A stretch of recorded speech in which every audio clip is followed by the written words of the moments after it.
कयामत के दिन सब लोग एक ही बात कह रहे होंगे, शैतान ने हमें बिगाड़ा, शैतान ने हमें बहकाया। लेकिन उस दिन शैतान खुद एक ऐसी बात बोलेगा जो इंसान को जिंदगी भर का सबक दे जाएगी।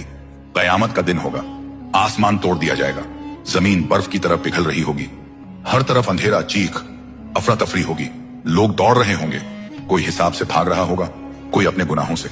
इसी हालत में एक शख्स इब्लिस को देखकर रास्ते में चिल्ला पड़ेगा, ऐ शैतान, तूने मुझे बिगाड़ा, तूने मुझे बर्बाद कर दिया, तूने मुझे गुनाहों में धकेल दिया।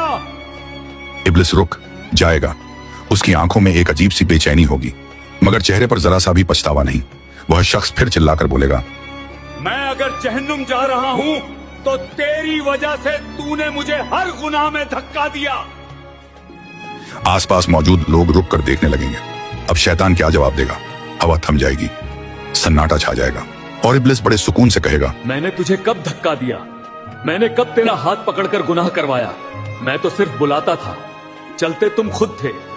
लोग हैरान रह जाएंगे। इब्लिस की आवाज गूंज उठेगी, मैंने बस तेरे दिल में लालच जगाया, लालच की तरफ तू खुद गया, मैंने बस बुराई का रास्ता दिखाया, उस रास्ते पर तू खुद चला। फिर वह जमीन की तरफ इशारा करके बोलेगा, मैंने कब कहा कि मेरी बात अल्लाह की बात से ज्यादा सुन। उस शख्स का चेहरा सफेद पड़ जाएगा, उसकी रूह कांप उठेगी। तब शैतान गरज कर बोलेगा, जब अल्लाह ने मना किया, बुराई की तरफ मत जाओ और मैंने बुलाया, फिर भी तुमने मुझे चुना, तो अब मुझे क्यों दोष देते हो? सन्नाटा और गहरा हो जाएगा, लोग एक दूसरे को देखने लगेंगे। इब्लिस अपना आखिरी तीर चलाएगा, मैंने तुम्हारा हिसाब नहीं लिखा, मैंने तुम्हारे पैर नहीं चलाए, मैंने तुम्हारे हाथ से कोई गुनाह नहीं करवाया, गुनाह तुमने खुद किया, अपनी नफ्स की वजह से इरादा तुम्हारा था। वह शख्स घुटनों पर गिर जाएगा, उसका चेहरा शर्म और डर से भर जाएगा। इब्लिस हल्की सी मुस्कुराहट के साथ कहेगा, अल्लाह ने तुम्हें अक्ल दी थी, इल्म दिया था ताकि तुम गुनाहों से बचो। क्या तुमने नहीं सुना था कि मैंने अल्लाह से कहा था, मैं तेरे सच्चे और नेक बंदों को नहीं बहका सकूंगा?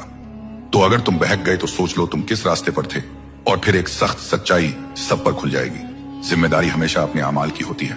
कयामत के दिन न शैतान किसी का बोझ उठाएगा, न दुनिया, न वह लोग जिनके लिए तुमने दुनिया में अल्लाह को भुला दिया था। हर इंसान अपने अमाल के साथ खड़ा होगा। गुनाह का बहाना शैतान नहीं, गुनाह का फैसला इंसान खुद करता।